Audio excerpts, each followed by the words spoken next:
There is another way for you to become a radiologist in the United States. It's very clear, direct, achievable. The less competitive ones offer a great window of opportunity. They really need good radiologists with good clinical experience. AI will be good enough that some of the radiologists may not be so necessary anymore. I decided to join radiology after the whole, concern about AI had already emerged. And I don't regret my choice. I was breathing it in, trying to talk to everyone that I could that had achieved something that I was trying to achieve. People that got into very competitive programs, they always had something a little bit different. I know people that did a research fellowship at MGH and still ended up unmatched. I know people that failed step one and still got into an Ivy League. If you give everything that you have, you will end up in a place that it will be wonderful. Hello everyone and welcome to one more episode of MetaCast, the podcast of the Meta-Analysis Academy. Today with a super special guest, Dr. Jade Iwasaka-Neder. She is a radiology resident, and she is a mentor to many in the radiology space, transitioning their careers to the U.S. She has a beautiful journey from Brazil to now a first-year resident in one of the best institutions in the U.S. in radiology, Brigham, where I also work.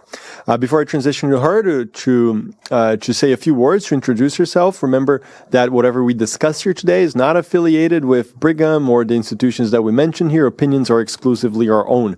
Jade, thank you so much for joining. I'm really excited for this talk, for you to share your experience. Tell folks a little bit about yourself, where you are in your career right now, where you're from, and then we can take it from there. Thank you so much for the invitation, Anderson. It's a pleasure to be here with you. It's funny because I see all your podcasts and now I'm here.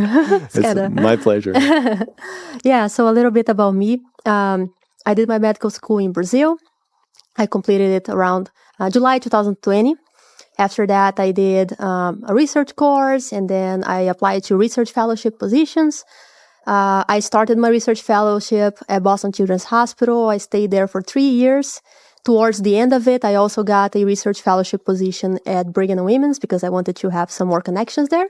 And lastly, I applied to the match and I got matched for my transitional year at Metro West Medical Center, which I'm just concluding now. And I'm starting my radiology residency at Brigham. This is absolutely amazing. We're going to set apart each piece of that journey because it'll be an inspiring story for the listeners.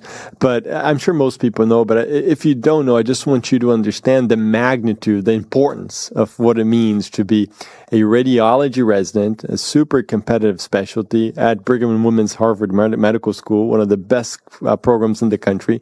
So this is a massive achievement. And again, I want to congratulate you for that. And I'm sure the listeners have a lot to learn from you. Thank you so much, Hanson. It's because I got so much help, Of course. And now you're helping other people too. So I want to start with why radiology is such a niche specialty. It's different than like cardiology and, surgery that we get a lot of exposure in medical school. Obviously, I'm half radiology, half cardiologist. As you know, and other people may not know, I read cardiac CTs and MRIs. I'm fully aware of all the advantages of radiology. But I want you to share with the listeners about what drew your attention, what brought you to this wonderful specialty. Okay. Yeah, so I think many people will kind of relate to that. But when I was in medical school, I wasn't sure what I wanted, I liked a lot of things. I was very interested about the actual learning of it, like the studying of medicine.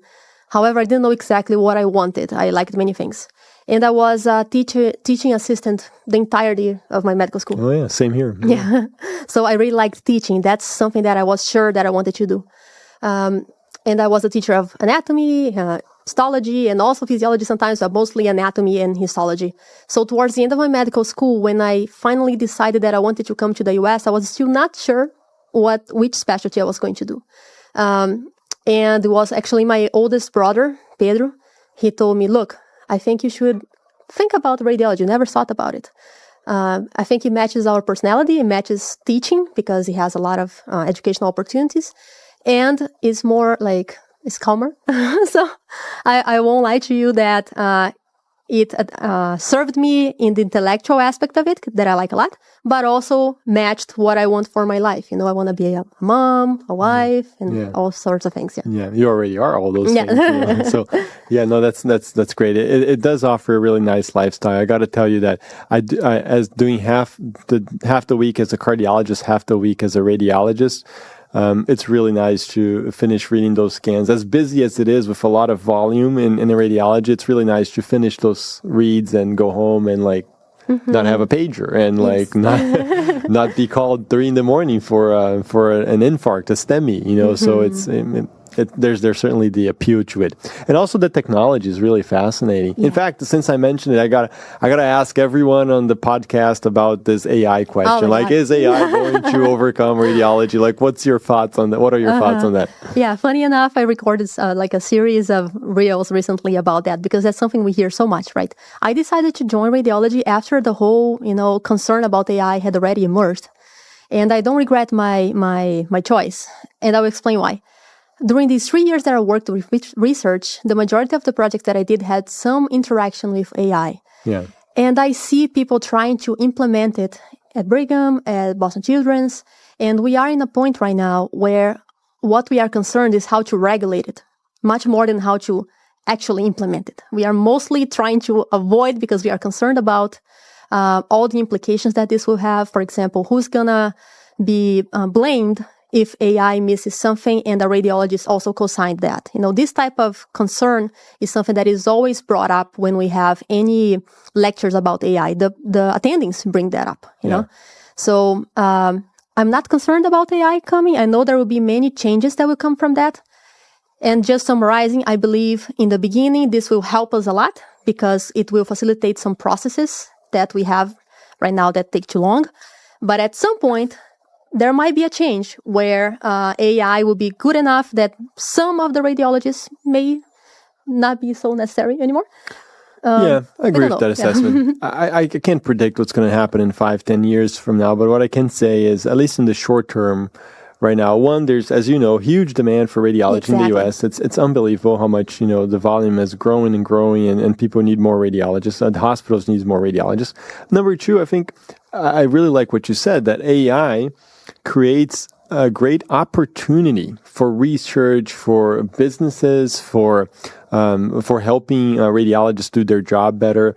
So you're right. Like even the research that I do nowadays, a lot of it is AI related. I just published a paper in Journal of Cardiovascular Computed Tomography, JCCT, on using AI to detect incidental calcium scores on chest CTs. So a lot of research. This helps people build their academic careers. This helps people match into a radiology residency.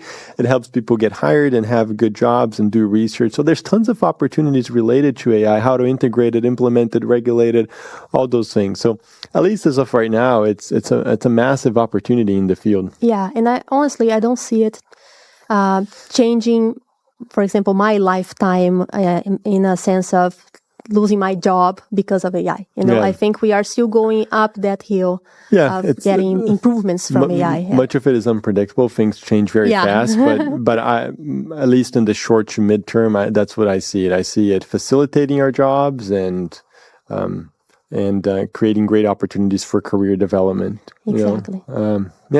So it's a great time to be a radiologist, to train, to be around all these things. And so I want to get into this topic of how you matched into radiology at Harvard Medical School, one of the Harvard hospitals.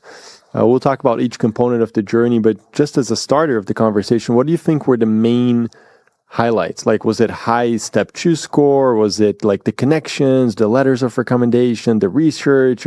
Most likely you're going to tell me it's a combination of all those things, but like, what's your perspective on how it worked out so well for you as an IMG to match into radiology at Harvard? So during the past 5 years of my life, I kind of bred this process in, I was breathing it in, trying to talk to everyone that I could that had achieved something that I was trying to achieve, right? And of course, high scores are very important. Publications are extremely important because they are a way for you to connect to other people and show your work before you apply. So that's absolutely useful for you to build your application. But also your entire application must be round and interesting. Let's put it like that. Yeah. Because for you to get into any program, yes, you need to have the best application possible, the most round possible, let's say. So, for example, good scores, many publications, knowing many people, not having too many gaps. Yes, However, when you go check which are the people that got into very competitive programs, they always had something a little bit different that made them stand out for some reason, because there are amazing candidates and they still don't get in. And for example, there are people that get into wonderful programs like Ivy Leagues, or some that are as good as an Ivy League, and they had a bad score, for example. I know people that failed step 1 and still got into an Ivy League, this type of thing. So what is it really just the score? Is it really just the number of publications? I don't think so. I think the most important thing is the networking. But networking, not meaning you just know someone, is having a lot of people that know you well and have a variety of examples of why you are a great trainee and you would contribute to that program, Yeah, it's important that we highlight this difference. Beginners, like amateurs, or people who are just starting out, I think amateur is not the right word, but people who are just starting out in the process, they understand networking as just like knowing someone.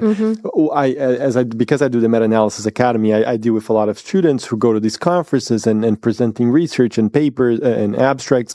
And for example, people will think that networking is someone you meet at a conference. That's not it. I tell all my students, and it's a great thing you mentioned that networking is about serving others. You have to contribute meaningfully to that relationship for it to matter. And there's different ways people do that. When you're, like in my case, I was an internal medicine resident. It's very easy to make networking within your program because you do rotations. People know you're clinically very strong. You help the attendings on their service. That's networking for you to match into fellowship. But when you're applying for residency and you don't have like the length, the exposure to really develop a strong clinical network in the US, you may do observerships, but those are typically quick. Research is typically the best way to do that, to build networking where people trust you. They know you're hardworking. They know you have skills. They know you get stuff done. They know you're the real deal. And yes, that type of networking is a really critical component in getting you a match. Yeah, I completely agree. And I need to mention something else, like what you said. Research is extremely good because it's one of the only opportunities that you have to work longitudinally with someone. So how are you going to benefit someone else? Not just ask something without giving anything in return if you don't have the time, right? So research is a great tool for that. But people should also understand that even if you do, for example, research fellowship, I know people that did a research fellowship at MGH and still ended up unmatched. Wow. So that's what people need to understand. It's not just something that you just check a box. Okay, I did a research fellowship, I'm in. That's not the situation.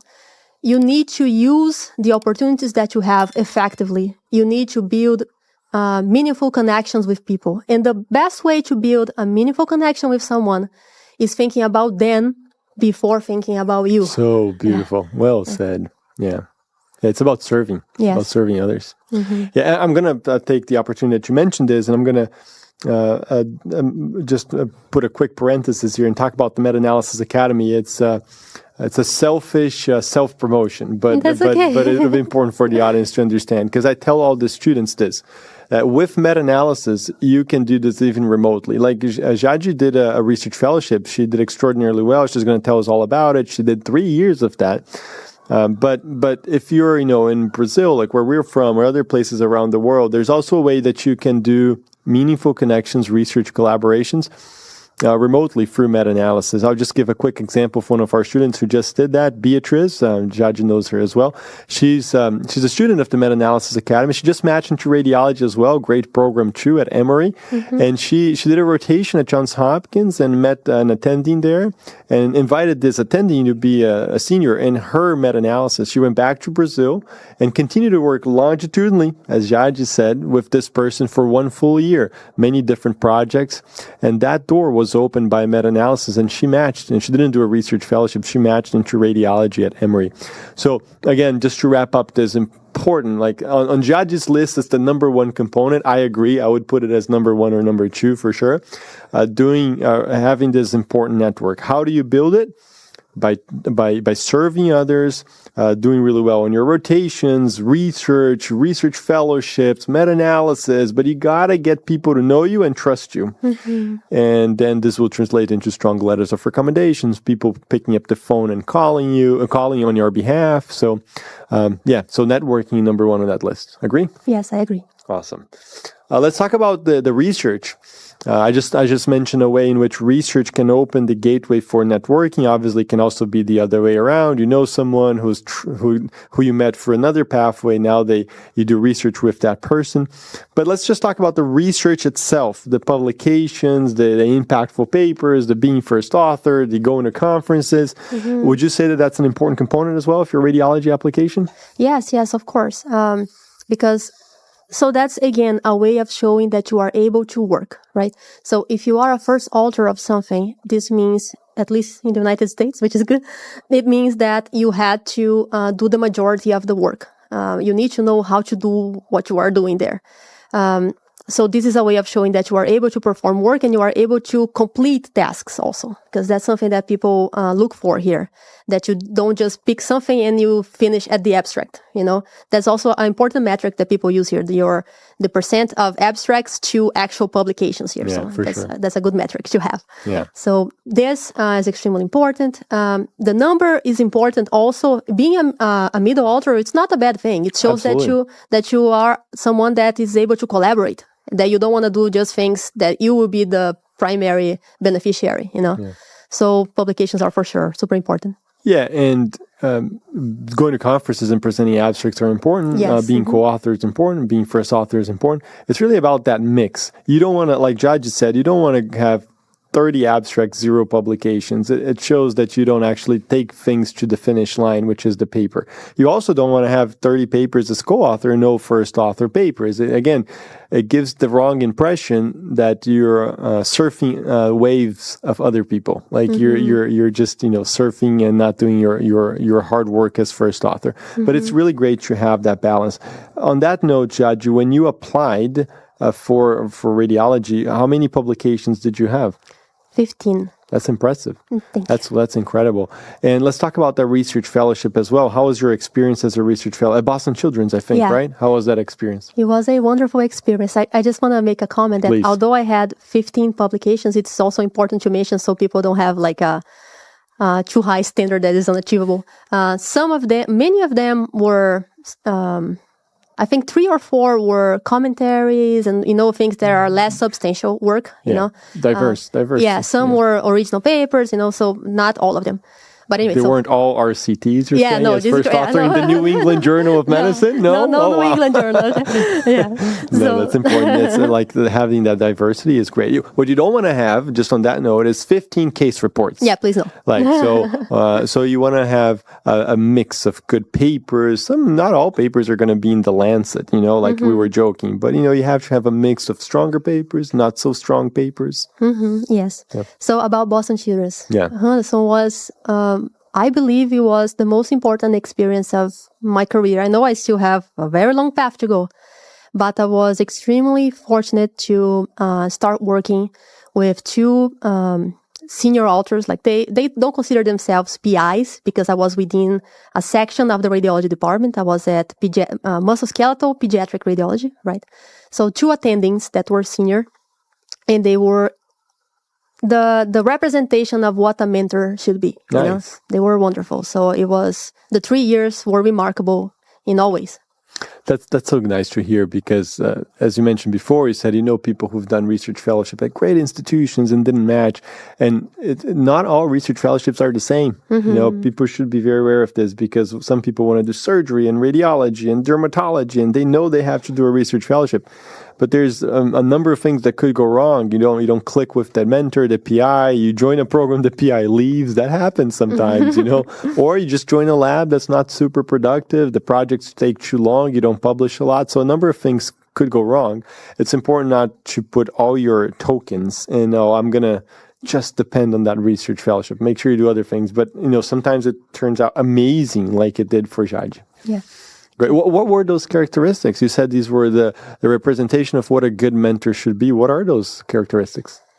It's almost like, I know that maybe that's kind of cringe to say, but it's almost like how a father should be, like he's someone that's going to teach you what you should do, also ask you, like have standards for you, like not expect you to expect high from you, right? Expect good things from you, give you responsibility and also ask things in return, have your best interest as their interest too.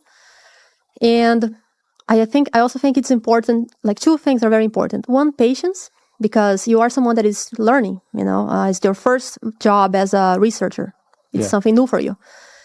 And also, I think, respect, and on that, I will make a parenthesis. I participated on this program called Harvard Career Catalyst. I don't know if you heard about it. They follow people for a year and they give advice on career and everything.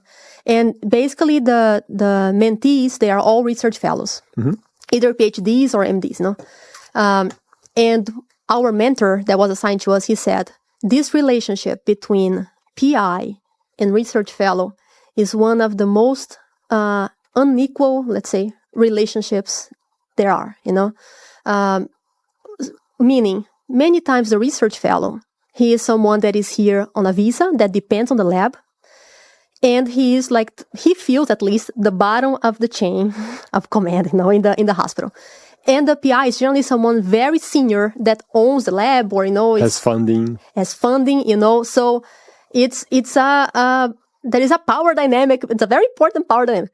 So if you get someone to be your senior that doesn't respect you a lot, like, I don't know what is the best word for that, but doesn't respect this relationship and understands you, you can be in a bad position, So it's important to think very well who is going to be your senior and if this person has the characteristics of a good mentor. Yeah. No, great point. A lot of people don't even consider that when they join a research lab. They're just like, I'll take whatever I can, which is understandable because as IMGs, you need these opportunities, but not everyone's as fortunate as you were. Yes. Mm-hmm. Fantastic. The other component I want to discuss is the actual scores. Mm-hmm. Just throw out a very open-ended question.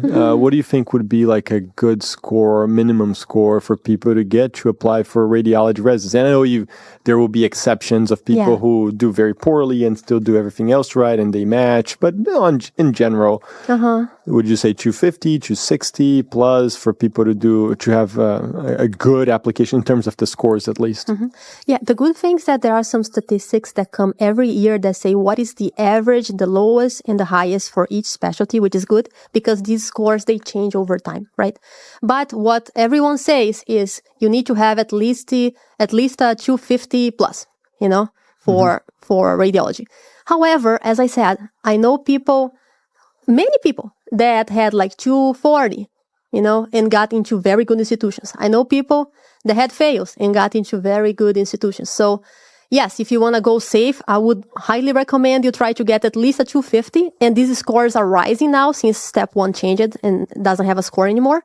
So now I know people are trying to get over 260. But what I'm saying is a 240 is already safe. A 250, very good. 260, you are great. That's, the most you can do. Yeah. That's good advice. I think so. And again, I want to go back to something you said earlier, which is like the best applications are well-balanced applications. Mm-hmm. You don't have to have 275 on step 2 score to match into radiology. Yeah. You don't have to have 15 Lancet New England papers. But having a well-rounded, strong application in multiple components is the way to do it. Excellent. Okay, Jaji. Let's talk about hobbies. So what is when you're not studying or working or publishing great papers? What is it that you like to do? So nowadays my life's very different, and I think you identify with that. Now that I have a child, my hobby is to stay with her. Like to do things with her, to play. But before I had Lisa, and still nowadays when I have some time, I like dancing. That's what I really like doing. Nice. So when I left Brazil, I thought I would stop dancing because, I didn't think people would dance here. But actually, there are so many communities around here that If I wanted, I could dance more forró, which is what I like to dance. Wow, that's incredible. Yeah, more of I did not expect that. If you gave me a list of 100 potential hobbies, I would not look at you and say, you look like you're a forró dancer. Look at that. That's a specific type of dance in Brazil. Very good. Yeah. Excellent. I want to ask you, what is it like? The life of the transitional year. First, actually explain what is the transitional year, because not everyone will understand that. What is it that you do now as a first-year radiology resident? Yeah, so when you match into advanced specialties such as radiology, anesthesiology, dermatology, you have to do a clinical or surgical year first, right? It's 2 different matches, but you apply to both of them at the same time. I got into a transitional year. A transitional year is almost like what we have in Brazil, which is our last year of medical school, where you have a variety of rotations that you do. I believe in other countries it's like that too. So, for example, in my transitional year, I have 6 months that are mostly internal medicine, so floors, ICU, things that are really internal medicine. But I also have 6 months that are a mix of other things. In our transitional year, Metro West, I have pediatrics, which is wonderful because I'm in a city that everyone speaks Portuguese, and generally they are in the pediatrics clinic for some reason. So pediatrics, emergency, elective, and this will vary from institution to institution. Some transitional years have surgery too. I didn't want that, so I didn't select the surgery. Best to avoid surgery for sure. Yeah. So transitional years are great.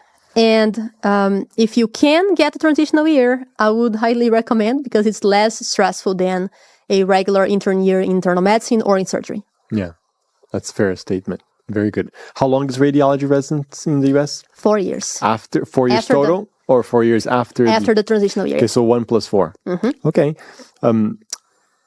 A lot of people are radiologists internationally, and they come to do the fellowships in the U.S. through the alternative pathway. We've had a couple of guests here before explain the alternative pathway. We had Thiago, who we both know very well, and we had Dr. Atu as well, Taneja, explained that as well. But I also want to hear from Jade. Can you explain a little bit about the alternative pathway and what that it consists of, the great window of opportunity that it offers international radiologists? Yes, no, thank you for asking about that, Anderson. Because all these things that I told you about the scores, about the doing 3 years of research, all these things, they are very important if you are applying to the match. If you want to do your residency as a radiologist, if you want to do a radiology residency here, right? But there is another way for you to become a radiologist in the United States. And actually, the majority of the international medical graduates, they come through that pathway, which is the alternate pathway. The alternate pathway, the requirement for you to start that is that you did your radiology residency in another country that is not the United States. So, for example, if you finished in Colombia or in Brazil, your residency, you can apply to fellowship positions in the United States. You have to do 4 years in a ACGME accredited institution.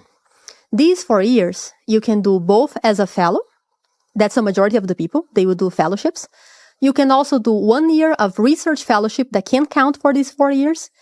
And lastly, you can also come already as an attending. Okay? So you come, you don't even have to do any training. What I see happening the most right now is people coming doing 1 year of fellowship, let's say MSK. They do 1 year of MSK radiology.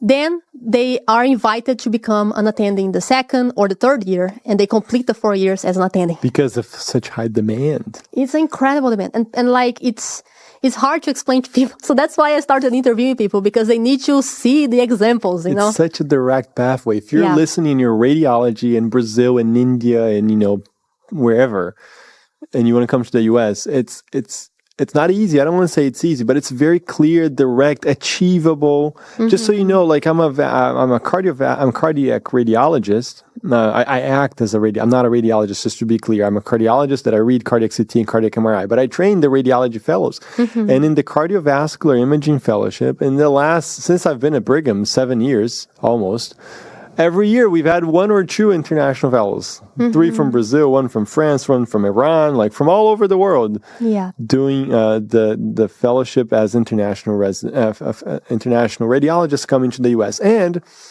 Jade just said about MSK, it's super competitive fellowship, but a window of opportunity for a lot of people is to start with the less competitive fellowships, like cardiovascular. You know, the people who do radiology in the US, like Jade, they don't want to do cardiovascular. They want to do neuroradiology and MSK and all these really fancy subspecialties.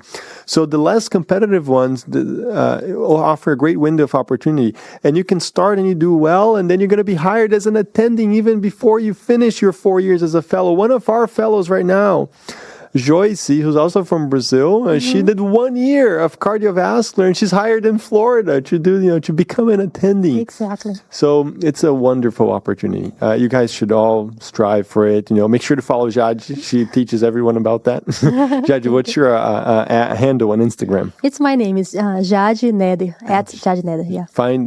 Follow her, and she'll teach you all about the alternative pathway. And Hans, I need to mention something based on what you said. Although MSK and Neuro are extremely competitive, and we would think that that's something that you only get as a second or third fellowship, I have right now a friend that just got accepted into the BI. Wow. Beth Israel, Harvard Hospital. Exactly. And his first fellowship is going to be MSK. That's incredible. And the other two is going to be Neuro. Wow. Where's he from? He's from Peru. Wow. Amazing. And he didn't have like a ton of publications or anything. So that's the thing, everyone. They really need good radiologists with good clinical experience. They need so much that clinical experience. They need so much people that are willing to do a good job, that these other things that are important, for example, for the residency, they are not as important for the fellowship. Right. That's a great point.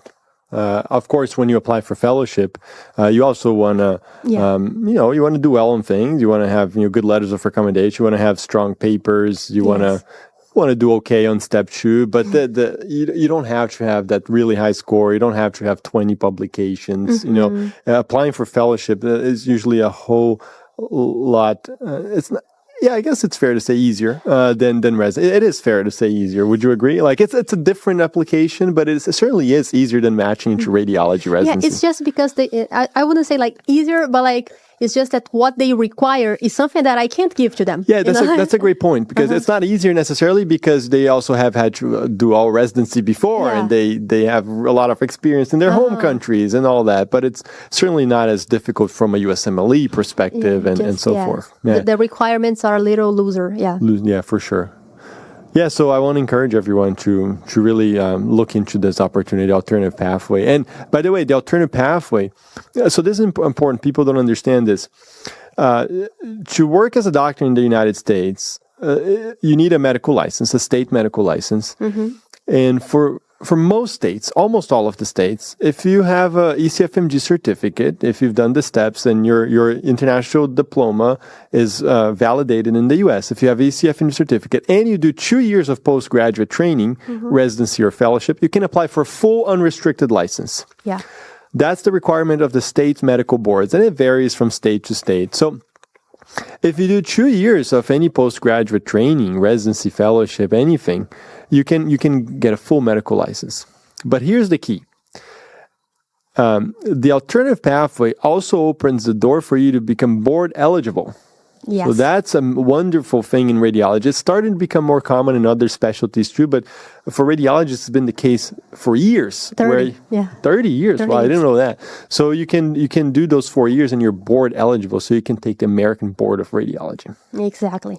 Yeah, and that really, I mean, you're no different than any other radiologist in the U.S. because you have a full license and you're board certified. And there's a lot of major argument that you really don't need to be board certified to be a doctor in the U.S. It's true. Like you can work as long as you have a medical license and someone who's willing to hire you. You don't need to have a board certification, but it's a nice to have. A license is a must have. A board is a nice to have. You know, so radiology offers you the opportunity to get both those things. And two things that, go for it. Two things that people get confused frequently about that. One, is this going to end? Because is this something less trustworthy than doing your residency? It's not. Yeah, it's not. And because people ask me so much, I sent an email to the ABR. I said, "Do you guys plan on discontinuing? Is that what you asked them? Yes, I said, are you guys planning to finish this thing? You know, and they gave me an answer back. They said the ABR pathway has started over 20 something years ago, and I asked people. It was another name before, but it's basically 30 years. And we are not planning to implement any changes in the near future. Actually, it's easier. Yeah, I was going to say, in fact, they're loosening it. Exactly. Because it used to be you had to do 4 years the same institution. Now it can be any institution. They accept a research year, right? Out of the 4, Yes. 1 can be research. So, yeah, they're loosening it. So, yeah, make sure you guys take advantage of that. Mm-hmm. Awesome. So, just as we wrap up, I want to thank Jade for doing this. I wish we could have had more time to talk. You know, you guys can follow her for more advice, as I mentioned before. This has been a great session. I learned a whole lot. Jade, your final word of advice. I always finish with this question, which is, you know, what advice would you give yourself 5 years ago when you started this journey, or someone who's in medical school, a radiologist in Colombia or wherever in the world that's interested in coming to the U.S., a medical student who's inspired and wants to do radiology in the U.S., what advice would you give them? Okay. I think what I would tell myself at the time. So just give me a context. When I started all of this, I was in Belém of Pará, which is not one of the cities with the biggest institutions or anything, you know. I was in a state university there, which is not even the biggest of my city, but it trained me very well. And I didn't know absolutely anyone in the United States. Wow. And I was finishing my medical school. So it was easy for me to think that it wouldn't be possible and that I would have to go just wherever people would accept me if I ended up getting accepted somewhere, right? But please don't think about yourself this low, you know. Give yourself some hope and some credit for the effort that you are able to put, you know. If you keep going wherever you want to go, there is a chance you will get into there. You know, you have to really trust and to really give everything that you have. And you don't know where you're going to end up. But I'm sure if you give everything that you have, you will end up in a place that it will be wonderful and you will not regret all the effort that you put. I love that advice. Yeah, I don't want to add anything to that. That was perfect. You know, work hard, have resilience, and keep pushing. No, this is awesome. And I'm glad you mentioned where you're from, because people sometimes will see, oh, a radiology resident at Harvard, or maybe she came from, you know, Oxford or University of São Paulo. Like, we're both from, like, inner cities in Brazil. Belém is a big city, but it's by no means like the most, you know, productive academic, scientifically city in Brazil. And I'm from a small town too. There's one important question. I know I said I would finish, but there's one important question. I want you to contrast those two routes. That's a common question I get for someone who's eligible for both. Someone who is a 5th-year medical student, a 4th-year medical student, who recently graduated, did not do residency yet. And they have the option of working really hard to match into radiology. Or they have the option to do radiology in their home country and then apply for the alternative pathway. Obviously, if they've already done radiology, it's a no-brainer. They should apply to the alternative pathway. But what advice would you give for someone who still has the window to do either route? That's a very complicated question because it will depend a lot. You're like, do we have another hour? Yeah, actually, I'm going to have a live in 2 days about this. The two pathways, right? But just giving my advice, this really depends on the moment of your life that you are. For example, if it matters to you a lot to come to the US the quickest possible, I would do a research fellowship and apply for the residency because you will be here quicker. You will be as a researcher, of course, but you will be in the United States quicker. This was important for me. I wanted to come. You know, so I did the residency pathway. There are other benefits besides that, but I think this is one of the most substantial ones. But if you are okay with staying in Brazil a little longer, or anywhere, any other country a little longer, and you don't want to do research, for example, if you don't want to do a research fellow, or if you don't want to publish long distance, you know, if you don't want to invest in your CV too much, this is important for the radiology residency, you know. So if this is the case, I would stay and do the alternate pathway. Okay, so there are other points, but I think these are the two most important. Yeah, those are very fair, very good recommendations. Yeah, for sure. I like that. Very good. So, guys, this is it. This was a MetaCast with Dr. Jade Iwasaka-Neder, who is a radiology resident at Brigham and Women's Harvard Medical School. I'm a cardiology attending there, and I'm really excited for you to spend the next few years. Rotate with us in cardiovascular imaging. We're going to have you in our imaging lab in a few months, or when you go a second year. Really excited to work with you, attending and resident. And I want to congratulate you again on the incredible journey that you've had trailed so far. I'm looking forward to the next steps in your career.